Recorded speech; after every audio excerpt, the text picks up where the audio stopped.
बिगा दं गासै थोथे आरो मावनायखौ देखायनानै फरिबर्ती मानसिफ्रा बयबो मावो होननानै आं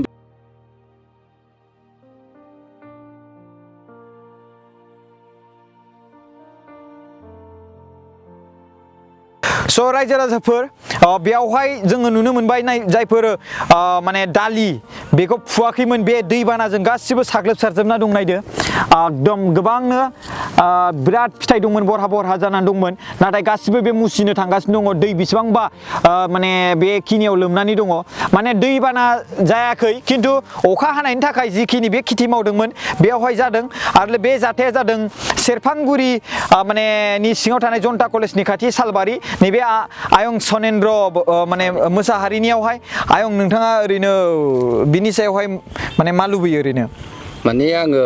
बे बुस्थुखौ दिनैहा बारा एसेबां फैसा गैयामोन एग्रिकालचारनिफ्राय 100 बिगा दालि मावग्राखाय आबादारिखाय आंखौ बिथोन होदों जोलैखौ जों हरगोन नोङो 100 बिगा हाखौ रेडि खालाम सार्च खालाम 120 बिगा 120 बिनि बिथोराव आं 100 बिगाखौ हानाय नङा आं 50 बिगा खालामगोन आं 50 बिगाखौ आं एवबाय बेनिफ्राय दा जोलै बेलायाव जेखौ हरनो नागिरदोंमोन बिथांमोननिफ्राय आं अफिसनिफ्राय आं जोलैखौ मोनाखै उफाय गैयिनि हाया सार्च खालामनायखाय आङो दिनै आंनि फैसाजोंनो बायनानै खुबैदों लन लानानै दा दालिया जाहा नङा 50 बिगा हाखौ आं खुबैनानै दालिखौ जाहोनो हादोंमोन खिन्थु मोननांगौ बेलायाव आं आसा खालामदोंमोन पार बिगा 2.5-3 मन बे दालिया जाखायोमन दा फुनाय समाव ओरैबादि जाबाय दुर्भाग्यनि खोथा दिनै रावबो मोनथिस'आ इसोरनि लीला खेला गेलेनायखौ अखाया दिनैले आजिले 6 दिनसो जाबाय 6 दिन हानायाव दिनैहाय बे दालिया गासैबो मुसिजोब्बाय नष्ट जालांजोब्बाय माखासे फुदों 50% आरो 50% फुनो हायाखै खै बिगा दं गासै टोटेल बे 50 बिगा हाखा 50 बिगा हा आरो लोगोसे 50 बिगानि गेजेराव 50% फुदोंब्लाबो आलियावहाय दोन्दोंमोन आरो बे आलियाव जानाय जाथायखौ फोरमायदो नोंथाङा बे माने दैयाव गासैबो गोजोबजोबनानै थानायखाय एसे अखाया नागारसिगोन बे होननानै हाखु दाखु आं लेबार लानानै बुथुम आलियाव दोनदों आलियाव दोननाय लोगो लोगो अखा हासिनबावो आलियाव दोननायखौ ओरैबायदि माने मोनसे खेक खेंग्रा मोनायाव थाग्रा ज' बाला खावा बादि बे दाउआबो माने बासा लानाय बादि लानानै जाजोबदों आरो साननि बेलायाव दाउथुआबो जाजोबो गासै बेसेबांसो खरसा जाखो बेवहाय बानायनाय समावहाय जेब्ला नोंथाङा फार्मिं खालामदोंमोन बेवहाय गासै टोटेलि 1 लाख बादियावनो खरस जाबाय मानो होनबा बे औवा ट्रेक्टर गंनै दं जोंनाव मोसौ हगारजोबो उफाय गैया माबेयावलाय आरो मावनायखौ देखायनानै फरिबर्ती मानसिफ्रा बयबो मावो होननानै आं बेखौ माने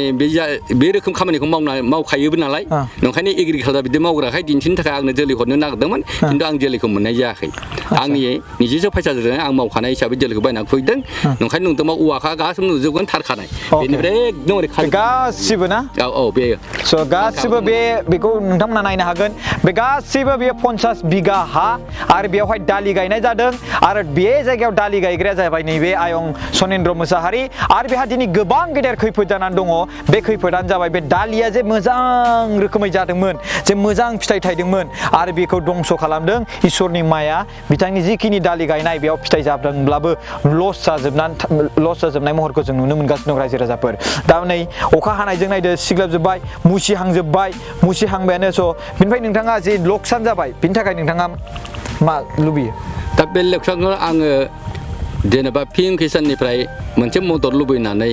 जोंनि गावलिया बेंक सेरफांगुरियाव कृषि लन लादोंमोन 1 लाख दालि आरो बेसरनि थाखायनो बे लनखौ लानाय जादोंमोन बे लनखौथ' आङो सुख'नांगौ दाथ' बेखौ फाननानैसो आङो सुख'नो हायोमोन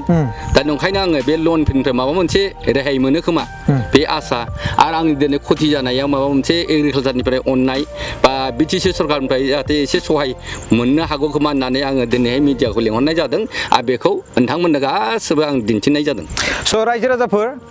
स' जोंनि बिटिआर गभर्नमेन्ट बिथांमोननि जे एग्रिकालचार डिपार्टमेन्टनिफ्राय बिथांखौ 100 बिगा नागिरनो थिननायलाय बिथाङा 50 बिगा नागिरदोंमोन नाथाय बिथांमोननि माखासे टेकनिकेल इसुनि थाखाय बिथांनियाव सफैयासै माखासे मा होनो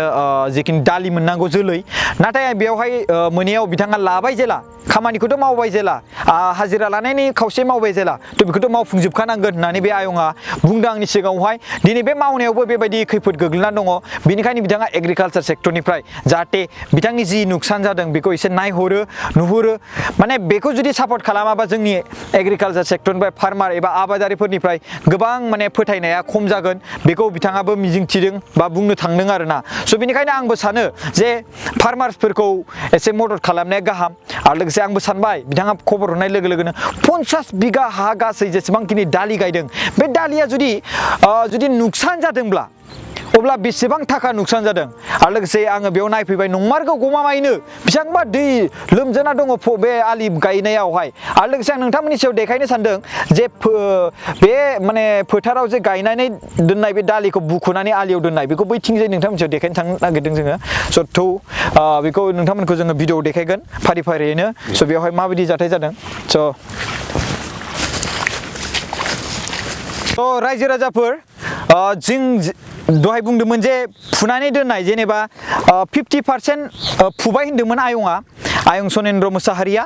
बेवहाय 50% फुनायखिनियाव जों नुनो मोन्दों आलियाव दोनमारदों नंगौ आरो लोगोसे मुसिजोबलांगासिनो दं बुस्थुआ नायदो आरो लोगोसे बहाबा मुसिलांगासिनो दं नायदो गालांबाय नै नुकसान जाबाय गिसि एकदमबारे स' बेखिनिखौ माखासेखौ फुदोंमोन आरोना नायदो बेवहाय गावबाय नै गावजोबला जोब्बाय नै मुसिला जोब्बाय स' दाउ जादों नै दाउ जानाय ओमफ्राय बेसेबांबा माने नायदो गासिबो फुना दोनदों बहाबा गाजा खिलिबाय नै गाजा खिलिबाय बहाबा नै गाजा खिलिबाय बेयाव गाजा खिलिबाय नै नायदो गाजा बेरजोब्बाय नै बेयावबो गाजा बेरबाय नै गाजा बेरजोब्बाय स' गोबां लस जाबाय नैबे आयंनिया ओमफ्राय माने बिनिखायनो जाहाथे बिटिआर सरकार एबा स' गासिबो नायदो बेयावहाय मुसिजोब्बाय नै बेखौ देखायना हो नायदो जुम खालामनानै होबानो जाबाय नै मुसिजोब्बाय स' बे आयं सनेन्द्र मोसाहारिनियाव गोबां खहा जाबाय थ' बेनिखायनो आसा खालामो बिथांनि जिखिनि फोथायनानै गायनाय बे जाहाथे जोबस्राङा बिथांनि जि बा विलनेस बे जाहाथे जोबा बिथाङा जे मोनसे आबाद खालामनानै जे संसार जानो लुबैनाय जे बिथाङा सरकारनिफ्राय माबा मोनसे मदद मोनगोन होननानै बिथाङा माने मददखौबो मोनखागौमोन बिथाङा खिन्थु माखासे टेकनिकेलनि थाखाय बिथाङा खम जानायलाय बे जोलैखौ मोनाखैमोन अब्लाबो बिथाङा बै समावहाय गायदोंमोन लाबाय जेला स' बिनिखायनो दायो जों बिटिआरनि जे एग्रिकालचार डिपार्टमेन्ट दङ बिथांनि थाखाय जि साफिसियेन्ट मदद जेसेबांखिनि पिएम किसाननिफ्राय लन लादोंमोन होनदोंमोन नामा पिएम किसाननि लनखौ आङो गावलिया बेंकआव लादोंमोन 1 लाख दालि आरो बे बेसरनि थाखायनो दा जेरै लादों एरै आं उफुदन खालामनानै ऋणखौ सुद खालामनो नागिरदोंमोन खिन्थु फसलाबो जादोंमोन